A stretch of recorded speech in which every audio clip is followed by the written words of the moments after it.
क्या आप जानते हैं कि दीमक की रानी ना खुद चल सकती है और ना ही अपने हाथों से खाना खा सकती है। फिर भी हर पल कई सेविकाएं उसकी सेवा में लगी रहती हैं। खाना खिलाने से लेकर उसकी हर छोटी बड़ी जरूरत पूरी करती है। लेकिन एक दिन रानी दीमक एक ऐसी चौंका देने वाली गलती कर बैठती है जिसके कारण वही सेविकाएं उसे भूखा रखकर तड़प तड़प कर मरने के लिए छोड़ देती हैं। तो चलिए जानते हैं कि रानी दीमक ऐसी कौन सी गलती करती है जिसका परिणाम उसकी मौत होता है। दरअसल दीमक की रानी ऐसी जीव है जिसके दम पर दीमक की पूरी कॉलोनी चलती है और वह पूरी कॉलोनी की मां होती है। ये रानी दीमक के लिए एक अलग से राउंड शेप में एक कमरा होता है।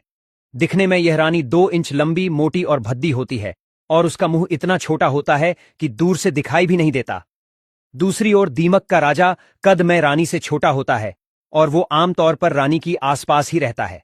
साथ ही रानी की आसपास उसकी सेविका होती है जो रानी का पूरा ध्यान रखती है, जैसे कि खाना खिलाना, मालिश करना, अंडे साफ करना। रानी का शरीर इतना बड़ा होता है कि वो खुद से खाना भी नहीं खा सकती।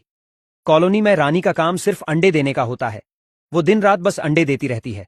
वैज्ञानिकों के संशोधन के हिसाब से रानी दीमक 1 मिनट में 60 अंडे देती है, जिसका मतलब है कि 24 घंटे में तकरीबन 80,000 जीतने अंडे देती है।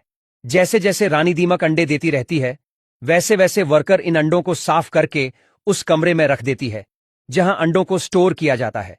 फिर इन अंडों में से बच्चे निकलने में 1 महीने से लेकर 3 महीने तक का समय लगता है। यह समय वातावरण के हिसाब से कम ज्यादा होता रहता है।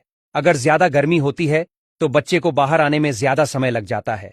दीमक के छोटे बच्चों को निम्फ्स कहा जाता है। ये बच्चे दिखने में एडल्ट दीमक जैसे ही होते हैं, लेकिन कद में उनसे छोटे और नाजुक होते हैं। मजे की बात यह है कि शुरू में सभी निम्फ्स के शरीर एक जैसे ही होते हैं, लेकिन बाद में उसकी खुराक के हिसाब से वह वर्कर, सैनिक, राजा या रानी दीमक बनते हैं।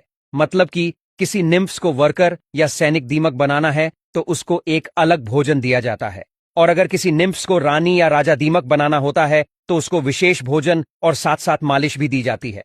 आमतौर पर अगर रानी दीमक बीमार हो जाती है या ठीक तरह से अंडे नहीं देती, तब सेविकाएं इस स्थिति को समझती हैं और तुरंत हरकत में आ जाती हैं। वे रानी को विशेष और ज्यादा भोजन देने लगती हैं और उसकी मालिश भी करने लगती है, जिससे रानी दीमक को ज्यादा ताकत मिले और वह फिर से अधिक अंडे देने लगे। लेकिन अगर रानी दीमक पूरी तरह से अंडे देना बंद कर देती है तो सेविकाएं उसको खाना देना बंद कर देती है और उसे भूख से तड़पकर मरने के लिए छोड़ देती है। क्योंकि रानी दीमक अंडे नहीं देती तो रानी उसके किसी काम की नहीं रहती। फिर कॉलोनी में से एक और तंदुरुस्त दीमक को चुनकर उसको विशेष भोजन देने लगते हैं, जिससे वह रानी बने और अंडे देने की प्रक्रिया फिर से शुरू हो सके।